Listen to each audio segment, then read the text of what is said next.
Bonjour à tous et bienvenue dans cette nouvelle revue de lecture. Aujourd'hui, mois de septembre, nous allons revoir la saga qui est écrite par Kevin Tran du Rire Jaune et nous allons également revoir Secret d'Outre-Tombe de Cathy Reich. On va commencer par Secret d'Outre-Tombe. Chez moi, édité par une édition Pocket, donc une édition de poche.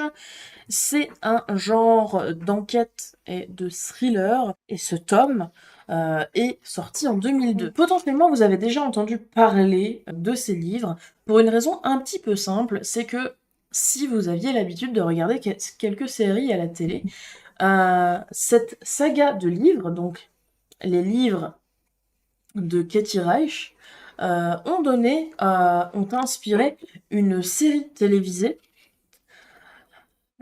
Si je vous donne le nom du personnage principal du livre, vous aurez peut-être une idée de de quelle est cette série. Il s'agit de Temperance Brennan, et pour ceux qui n'ont pas reconnu, il s'agit du coup de la série Bones, qui passait sur M6.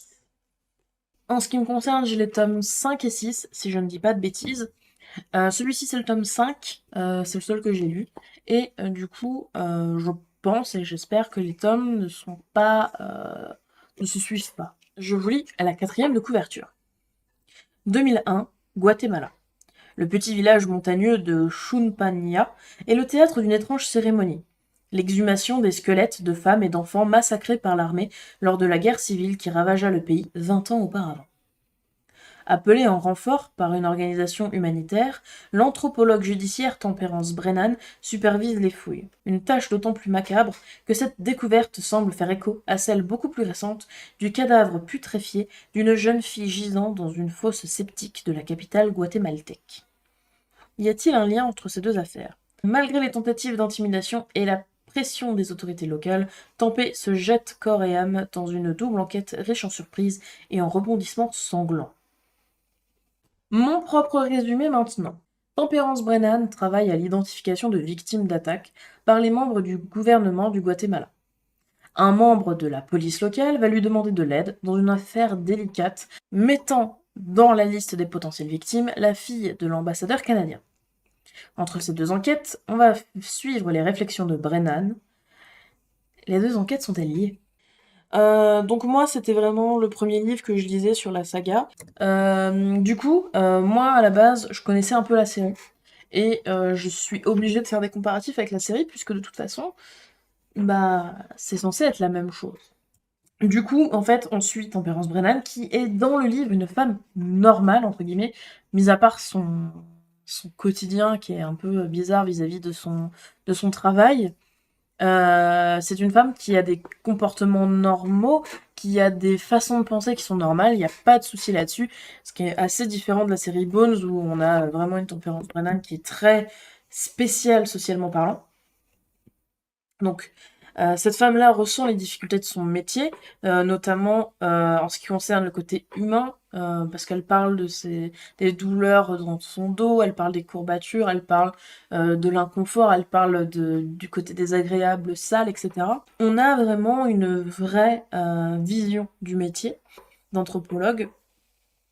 Pendant le roman, on est parfois noyé sous des explications scientifiques, sous du jargon scientifique, notamment en ce qui concerne tout ce qui va être corps humain, tout ce qui va être ADN, etc., tout ce qui va être recherche scientifique.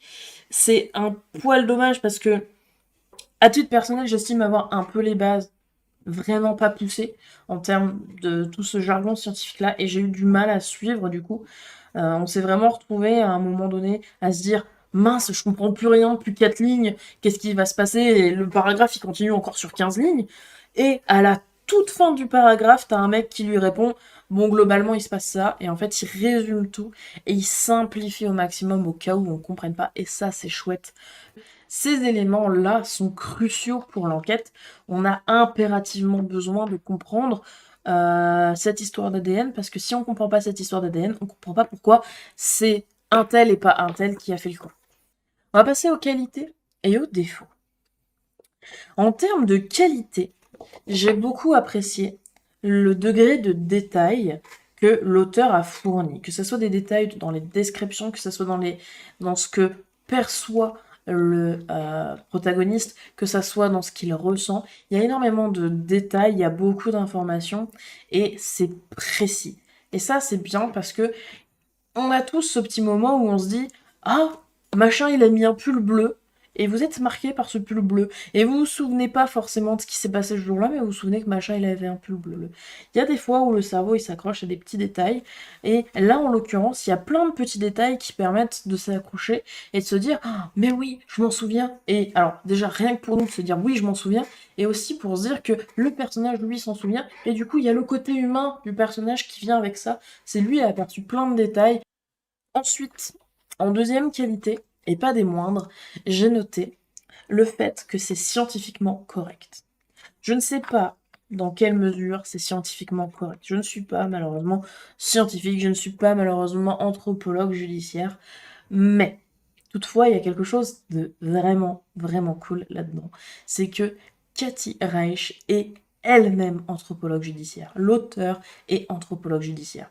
Donc sans parler précisément d'affaires qu'elle a vécues, elle va pouvoir s'inspirer de ce qu'elle a vu pour pouvoir avoir des trucs intéressants, pour pouvoir proposer quelque chose d'intéressant, proposer quelque chose de scientifiquement correct. Et ça, c'est super intéressant parce que on a vraiment ce côté-là où on sait qu'on nous balance pas du bullshit en mode random bullshit, go, c'est bon, ça justifie, et on va dire que c'est ça. Non, non, là en l'occurrence, c'est précis. C'est pour ça qu'on a des exposés parfois, mais ça justifie amplement amplement les leitmotifs et enfin tous les tenants et aboutissants, et c'est vraiment, vraiment, vraiment appréciable.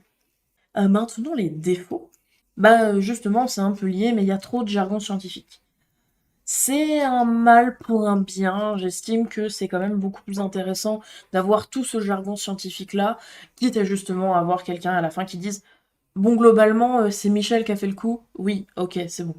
Donc, vraiment, il y en a besoin parce que dans le cas où ça nous intéresse pas, bah on se dit au moins c'est crédible. Dans le cas où ça nous intéresse, je suis convaincue qu'il y a des vrais trucs dedans qui peuvent être super, super fascinants, super intéressants, super enrichissants à lire.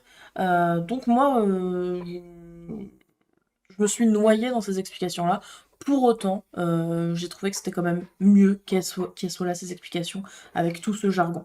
En deuxième défaut, j'ai noté le fait que à certains moments, le personnage avait des réflexions, des façons de penser qui étaient beaucoup trop personnelles à mes yeux. Je suis pas une grande fan de romance, etc. Mais quand le personnage, on a 3 chapitres pour nous dire que il ose pas aller boire un verre avec un tel parce que sinon Michel il va être jaloux et que on sait pas trop ce qu'on ressent pour lui. Moi, c'est pas ça qui m'intéresse. Je lis un thriller, je lis un policier, je veux pas d'histoire de cul. Et bah, il y a trop de trucs personnels. En plus, ça doit être des trucs qui sont liés au tome d'avant, donc je les comprends pas forcément. Des fois, je lis, ah bah, elle a une fille, ah bon, apparemment, elle a une fille, mais bon, on sait pas ce qui se passe. Bon. Du coup, de ce côté-là, ça m'a pas aidé. Je pense que le fait que le récit soit présenté à la première personne du singulier, ça aide pas. Parce que du coup, on est beaucoup, beaucoup trop dans le personnel et on n'a aucune façon de rester vraiment focus sur les faits et de se focus exclusivement sur les faits. Et ça, c'est un point que j'aime moins, mais je suppose qu'il faut faire avec parce que autrement le personnage n'est pas aussi humain et que autrement on se retrouve face à des PNJ qui vivent une aventure. Donc effectivement, faut les rendre plus humains les personnages. Pour autant, c'est pas forcément quelque chose que moi je recherche. On va passer à la note. En ce qui me concerne, pour Secret d'Outre-Tombe de Katie Reich, j'ai donné la note de 4 sur 5. J'ai vraiment apprécié le côté scientifiquement poussé du livre. J'ai un peu moins aimé le côté personnel de Tempérance Brennan. C'est pas un personnage qui m'intéresse, Tempérance Brennan. Et c'était une bonne découverte. Et en vrai, bah. En deuxième œuvre, mesdames et messieurs, ce soir, nous allons parler de Qui est I. C'est un livre qui a été édité par Michel Lafon, qui a été scénarisé par Kevin Tran, le grand frère du Rire Jaune, ainsi que illustré par Fanny Antigny. Donc c'est un manga français. Donc c'est un manga qui est paru entre 2016 et 2020 et il est en 6 tomes. Mon résumé de la saga. Ki et I sont frères et ensemble ce sont de vrais filous. Ils ne ratent pas une occasion de s'amuser et ou de faire des bêtises. C'est clairement un manga good vibes où l'objectif c'est vraiment de montrer un petit peu le lien entre deux frères, comment ils voient la vie et comment ils vont vivre leurs aventures, comment ils vont mener à bien leur quête.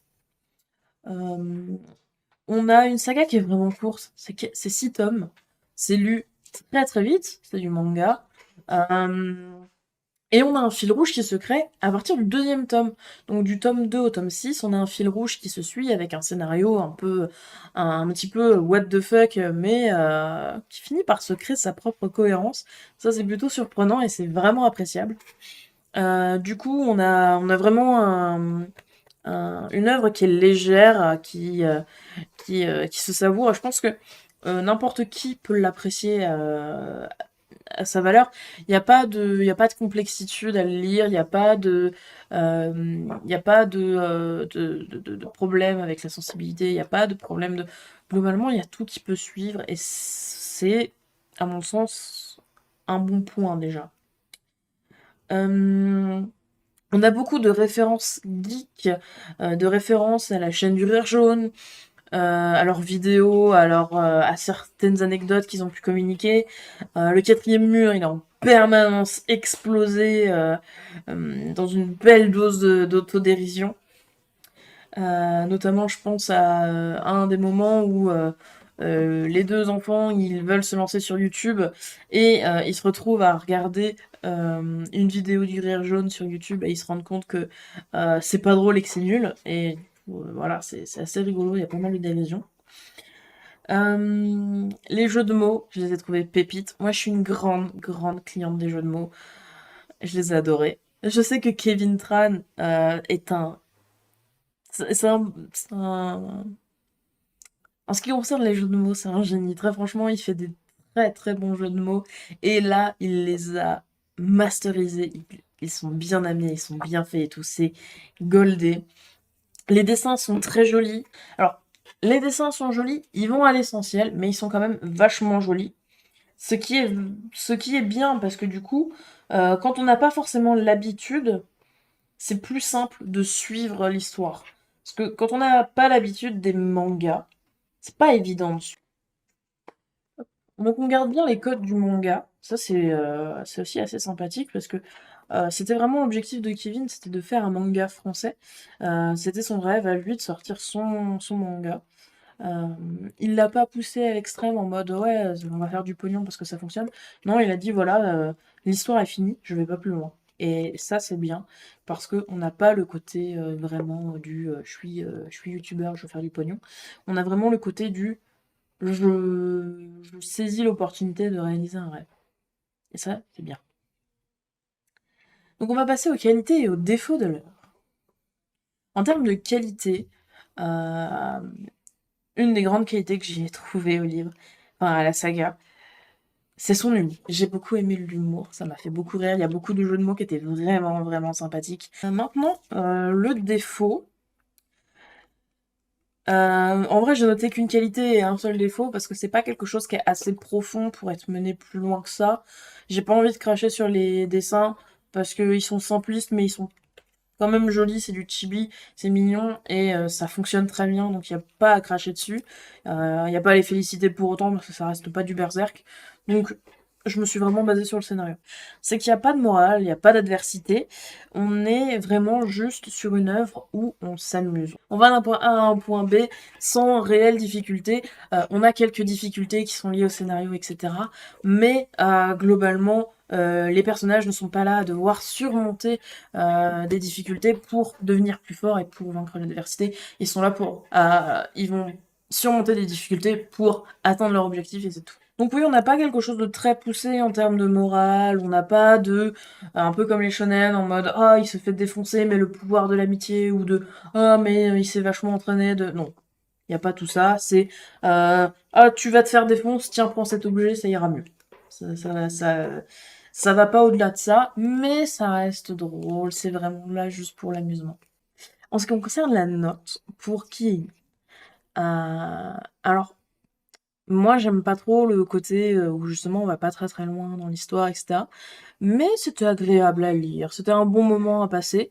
Ça a pas été gênant, ça a pas été trop long, il y a pas eu trop de perte de rythme et cetera. Pour autant, ça c'est pas un livre que j'ai aimé, c'est un livre que j'ai lu, sans plus. Enfin, une saga que j'ai lue sans plus, sans, voilà, sans plus que ça. Donc, je lui ai donné la note de 3/5, qui est quand même déjà pas mal. Bien tout le monde, j'espère que cette revue de lecture vous a plu. N'hésitez pas à liker la vidéo, à vous abonner à la chaîne YouTube et à mettre un commentaire pour me dire si vous connaissiez déjà ces œuvres et ce que vous en avez pensé. En tout cas, je vous dis à la prochaine, le mois prochain, pour une nouvelle revue de lecture. Bonne lecture à tous, à la prochaine. Ciao.